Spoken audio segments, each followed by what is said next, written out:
SIR শুরু হওয়ার পর বাড়ি বাড়ি এসে ভোটারদের এনুমারেশন ফর্ম দেবেন বিএলও বা বুথ লেভেল অফিসাররা। সেই এনুমারেশন ফর্ম পূরণ করে বিএলওদের কাছেই জমা দিতে হবে ভোটারদের। কিন্তু সেই এনুমারেশন ফর্মে কি তথ্য দিতে হবে ভোটারদের? প্রতিটি ভোটারের কাছে ছবি, পার্ট নাম্বার, বুথ নাম্বার সহ ছাপানো দুটি এনুমারেশন ফর্ম যাবে। সেই ফর্মে কি তথ্য দিতে হবে ভোটারকে, চলুন জেনে নেওয়া যাক। ১. জন্মের তারিখ। ২. আধার অর্থাৎ ঐচ্ছিক। ৩. Mobile number. ৪. পিতা অথবা অভিভাবকের নাম। ৫. পিতা অথবা অভিভাবকের এপিক নাম্বার যদি থাকে। ৬. মায়ের নাম। ৭. মায়ের এপিক নাম্বার যদি থাকে। ৮. স্বামী অথবা স্ত্রীর থাকলে তাদের নাম। ৯. স্বামী অথবা স্ত্রীর এপিক নাম্বার যাদের ক্ষেত্রে প্রযোজ্য। ১০. ১ কপি সাম্প্রতিক ছবি।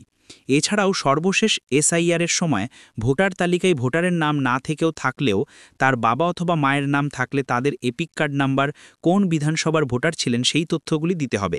বাবা মায়ের নাম যদি আগের বারের এসআইআরের সময় ভোটার তালিকায়, এই রাজ্যের ক্ষেত্রে ২০০২ সালের ভোটার তালিকায় না থাকে, তাহলে যে আত্মীয়ের নাম ছিল তার বিবরণ একইভাবে দিতে হবে।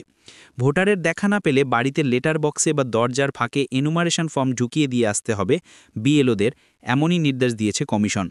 ফর্ম জমা দেওয়ার সময় কোনো নথি দিতে হবে না। ফর্মে ২০০২-এর ভোটার তালিকায় তার বা বাবার ঠাকুরদা ঠাকুমার নাম থাকলে সেই লিঙ্ক উল্লেখ করতে হবে। এই লিঙ্ক বিএলও তার নির্বাচন কমিশনের দেওয়া মোবাইল অ্যাপের মাধ্যমে দেখে নিতে পারবেন, ভোটারের এপিক নাম্বার দিয়ে যা পাওয়া যাবে। বিহারের এসআইআরে এই সুযোগ ছিল না। প্রতিটি এনিউমারেশন ফর্মে লেখা রয়েছে, আবেদনকারীর সমস্ত তথ্য যাচাই করে নিয়েছি। তার নিচে ফর্ম জমা নেওয়ার পর বিএলওকে এই স্বাক্ষর করতে হবে।